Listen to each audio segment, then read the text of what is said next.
अस्सलाम वालेकुम। Best ATS resume क्या है? आज मैं आपको इस वीडियोस में वो सारे फीचर्स और सारी इंपॉर्टेंट चीज़ें बता दूंगा जो कि आपको शायद कहीं से वो सारी नहीं मिलेंगी, क्योंकि बहुत सारे कुछ डिज़ाइनिंग की बात कर रहे हैं, कुछ इसके फॉर्मेट की बात कर रहे हैं, लेकिन what is the real ATS resume, ये है क्या एक्चुअली? सो एटीएस एप्लीकेंट ट्रैकिंग सिस्टम है। जब बहुत सारे रिज्यूमे किसी भी ऑर्गेनाइजेशन में जाते हैं तो ये सिस्टम के थ्रू वो ट्रैक करते हैं कि उनकी रिक्वायरमेंट में कौन कौन से रिज्यूमे मैच हो रहे हैं। तो ऑफ कोर्स अगर किसी ने डिफरेंट फॉर्मेट बनाया वो तो फॉर्मेट तो मैच नहीं होगा ना, आपने जो लिखा होगा वो एक्चुअली मैटर करता है, जिसके ऊपर बहुत कम फोकस किया जाता है। सो आप सबसे नंबर 1 में आप पॉइंट 2-3 बता रहा हूँ जिसके ज़रिए आप एक एटीएस रिज्यूमे आप बना सकते हो।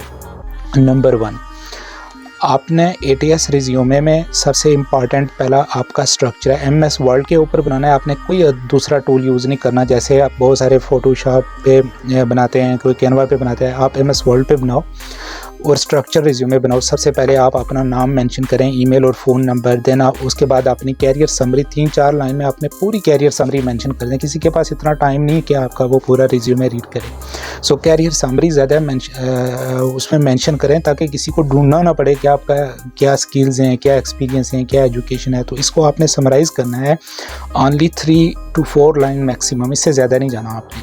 उसके बाद आपने कुछ अचीवमेंट्स हैं तो वो लिख दें और देन आपका एक्सपीरियंस आ जाएगा। आप पहली लास्ट जो 2 कंपनीज़ हैं उनका एक्सपीरियंस आपने 5 to 7 उसकी जो है ना जॉब रिस्पॉन्सिबिलिटीज़ लिखनी है आपने, और वो भी न्यूमेरिक अचीवमेंट्स में, जनरल नहीं लिखनी है आपने। और उसके बाद जो उससे पिछली जो कंपनीज़ होंगी आपने काम किया होगा उनको बस शॉर्ट सा मेंशन करें, 2-2 3-3 पॉइंट में, इससे ज़्यादा नहीं। और देन एजुकेशन आ जाएगा और फिर अदर स्किल्स आपने डालनी है, जो भी आपकी सर्टिफिकेशंस हैं आईटी वगैरह के अंदर, सॉफ्ट स्किल्स, हार्ड स्किल्स जो भी हैं वो आप मेंशन करें। Then your personal information. 2 pages से ज़्यादा आपने रिज्यूमे नहीं बनाना। जब आपके ये रिज्यूमे बन जाएगा, अब मैं आपको बता दूं कि कीवर्ड क्या लिखने हैं आपने लेट्स सपोज आप एक अकाउंटेंट की जॉब ढूंढ रहे हैं सऊदी अरब के अंदर, तो आपने सबसे पहले काम ये करना है कि सऊदी अरब के अंदर वो जॉब कहाँ पे आई हुई हैं। वो लिंक्डइन पे शो हो रही हैं, वहाँ पे किसी उनकी जैसे bed.com है, इंडीड है, इन पे आई हुई हैं, जहाँ भी आई हुई हैं वो सारी जॉब डिस्क्रिप्शंस कॉपी करें। एक एमएस वर्ड का एक फ़ाइल बनाएं, आप उस फाइल में वो सारी मेंशन करें। जब वो आप मेंशन कर लोगे ना, आप 15 to 20 जॉब्स आप सारी आप कॉपी पेस्ट करो एमएस वर्ड के अंदर। उसके बाद आपने वो फाइल अपलोड करनी है चैट जीपीटी को और अपना रिज्यूमे भी देना है कि ये मेरा रिज्यूमे है और ये जॉब रिक्वायरमेंट्स हैं सऊदी अरब के अंदर। सो आपने उसको प्रॉम्प्ट देना है कि वो आपको इन लिस्ट करे, आपका रिज्यूमे दोबारा लिख के दे आपको कि क्या क्या कीवर्ड्स आपके रिज्यूमे के अंदर होने चाहिए ताकि आपका रिज्यूमे एग्जैक्टली उन जॉब के साथ मैच हो जाए।